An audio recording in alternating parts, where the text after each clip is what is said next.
छठवीं दिवस है, भगवान की बड़ी मंगलमयी कृपा है। ठाकुर जी की गाथा को हम लोग गा रहे हैं। देखो आप सभी को दंडवत प्रणाम पुराना मानना सुने, हमें नहीं सुनने की उनको भी सुने। और बहुत ही सहजवश हम आपको प्रार्थना कर रहे हैं। हमारे आचार्य चरण सदगुरुदेव कहते थे,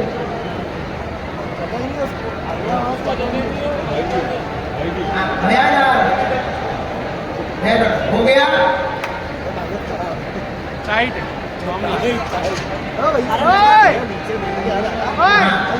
तेज समझा कर यार भाई, निकल जा। श्री राम जय राम जय राम, श्री राम जय राम जय राम, श्री राम जय राम जय राम।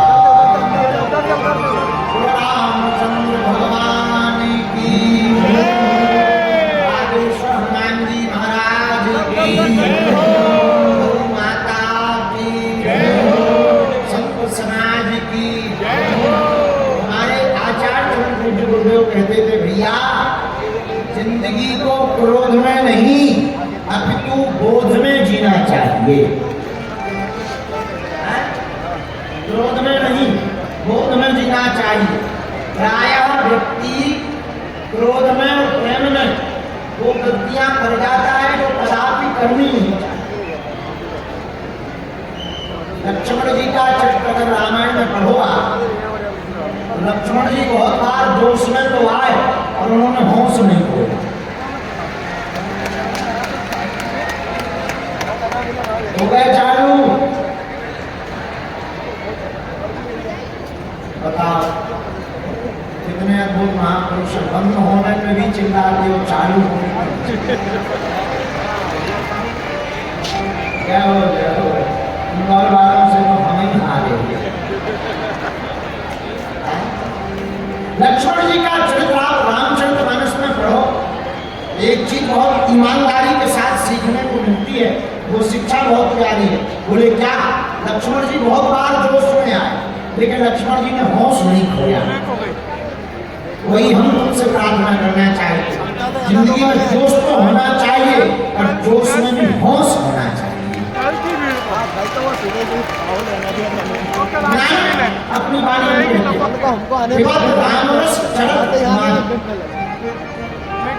रामरस पीते ही खुमारी चढ़ती है। इसी को रामानंदाचार्य ने सुरति कहा। नानक ने खुमारी कहा, रामानंदाचार्य जी ने उसने सुरति कहा। बुद्ध ने भी सुरति कहा। लेकिन ये खुमारी और सुरति है क्या?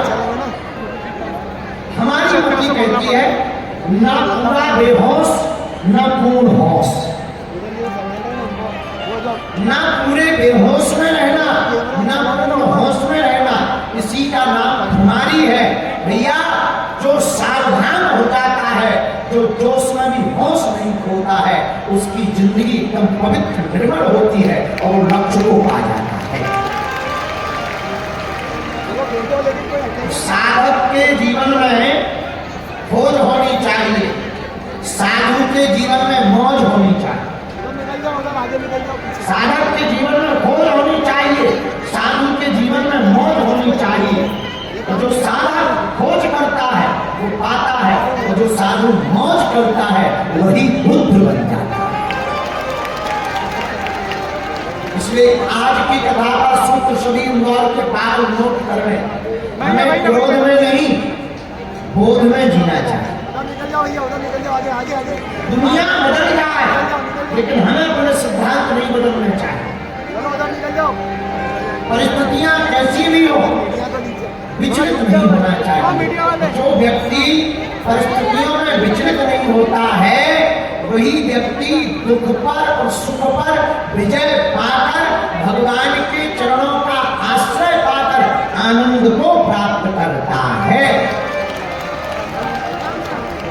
दुख और सुख से परे है आनंद। अच्छा, दुख क्या है? राम नाम का कांटा लग जाना दुख है। और सुख क्या है? दुख की निवृत्ति ही सुख है। ऐसे समझो। भाई कोई किराए के मकान में रहता हो, जब तक मकान नहीं बन जाएगा तब तक उसे कामना का कांटा लग जाएगा। मकान होना चाहिए, मकान होना चाहिए, मकान होना चाहिए, ये कामना का कांटा लग गया। अब ये तभी निकलेगा जब कुत्ता मकान का गृह प्रवेश होगा, और गृह प्रवेश होगा तो आदमी बड़ा प्रसन्न होगा, अरे महाराज खून पसीना लगा कर हमने मकान बनवाया। जिस दिन गृह प्रवेश होता है उस दिन 2-4 दिन बड़ा प्रसन्न, कभी इस कमरे में लेटेगा, कभी किचन में, थोड़ा छत के ऊपर भी चाय पिएगा। अरे सब भगवान की कृपा है, उन्हीं ने बनाया। तो तब तक था जब तक किराए के मकान में, अब कामना का कांटा निकल गया, सुख आ गया। लेकिन ये सुख क्षणिक होता है, मकान तो बन गया लेकिन तब तक दूसरा कांटा लग गया। मकान तो हो गया लेकिन गर्मी आ गई, एसी नहीं है, एसी होनी चाहिए। अब लोग एसी लगी, हा तो आदमी जिसके पास नई नई एसी लगती है 18 नंबर में 3 दिन तक खड़ा रहता है। तो 3 दिन तक तो 18 नंबर से ऊपर, बाद में समझ में आता है कि टेम्परेचर भी मेंटेन करना पड़ता है। बोलो सीताराम। अब जब एसी लग गई, 3 दिन तो वही खाएगा वही पिएगा। हम किसी और का अनुभव नहीं, खुद का बता रहे। 4 साल पहले जब हमारी जिंदगी में पहली बार हमारे कमरे में एसी लगी, अपन भी 3 दिन तक नहीं निकलेगा। चेले चिल्लाते ही रहे, दरबार वाले आए, बोले भूत आए। हमने कहा कह दो एसी के निकलने के बाद ही भूत भगेंगे। जिनको कभी हमने कमरे में नहीं बुलाया उन्हें भी एसी दिखाने के लिए अपन भी चिल रूम में है धरा। और 3 दिन तक पड़े रहे, वहीं नहाए, घर पड़े, घर थोड़ा चटर पटर करें, 20 नंबर करें। अच्छा ज्यादा ही ठंडी कर रही भाई एसी, थोड़ा कंबल ला। जब 3 दिन बाद जुखाम बैठ गो, गलो बैठ गो, और शरीर तो ठीक है, भीतर के हड्डा भी कोल्ड आइसक्रीम बन गए। तब फिर भीतर के गर्ग जी बोले अरे निकलो। तब फिर समझदार लोग मिले, उन्होंने समझाया 18 नंबर में गुरुजी तब जाओगे, कम से कम 24 दिन तो रखो। तो कामनाओं का कांटा, मकान हो जाए, एसी हो जाए, 2-3 दिन तो बड़ी प्रसन्नता रहती, पर नई कामना का कांटा लगता। बोले क्या? बोले मकान तो हो गया, एसी तो हो गई, लेकिन पड़ोसी अपनी मोटरसाइकिल से मार्केट जाता है, अगर खुद की मोटरसाइकिल हो जाए, लो नया दुख आ गया। और अगर मोटरसाइकिल भी निकल गई, अब तो ठीक है भैया, मकान होगा, एसी होगी, मोटरसाइकिल है गुरुजी, और तो सब ठीक है। बरसात में मोटरसाइकिल में चलने में बड़ी दिक्कत होता है, तो एक छोटी सी कार बहुत बढ़िया है। अब छोटी कार ले गई, चलो आशीर्वाद, जा कार ले गई, अब जा, अब पूरा हो गया। गुरुजी डीजल बहुत महंगा है, तेरा व्यापार चल रहा है। अरे भाई ठीक है, आशीर्वाद है, जाओ व्यापार चल जाए, अब तो ठीक है, अब कोई जरूरत नहीं। गुरुजी कार के पहिया बहुत छोटे हैं, आपने 800 लिवाई, बोलेरो हो जाए। पहिया छोटे, टंकी नीचे गिर जाती। हम मामा जी एक बार है, हमारे मामा जी बैठे हैं, तो हम मामा जी एक बार जा रहे थे एक विवाह में, तो मामा जी के पास में छोटी कार, शादी में अभी भी है, छोटी कार थी, हम ध्यान है, तो जा रहे थे जंगल के रास्ते से, और हम लोग तो जहाँ हम लोगों के चरण पकड़े वहाँ तो पड़ जाए, वहाँ तो कल्याण हो ही जाता है। तो भाइयों का जहाँ चरण पड़े तो मामाओं का तो कल्याण हो ही जाता है। एक जंगल के रास्ते हो जा रहे थे, एक जन बगल में हमारे भैया बैठे थे, बोले मामा जी चले चलो, छोटी गाड़ी, इतना पत्थर टंकी में भरो, फटा, पूरा तेल ऐसे बह गया जैसे राई के दाने रोड पर बिखर जाए। भरा, हम बता रहे ये कार है, तो छोटी कार है, और टेंशन है, बड़ी हो जाए, बड़े पहिया वाली। अच्छा चलो बोलेरो हो गई, अब तो कोई टेंशन नहीं। क्या गुरुजी इंदौर में तो मकान है, दिल्ली आना जाना जाता रहता, एक फ्लैट है, चलो दिल्ली में एक फ्लैट लग गया 80 का।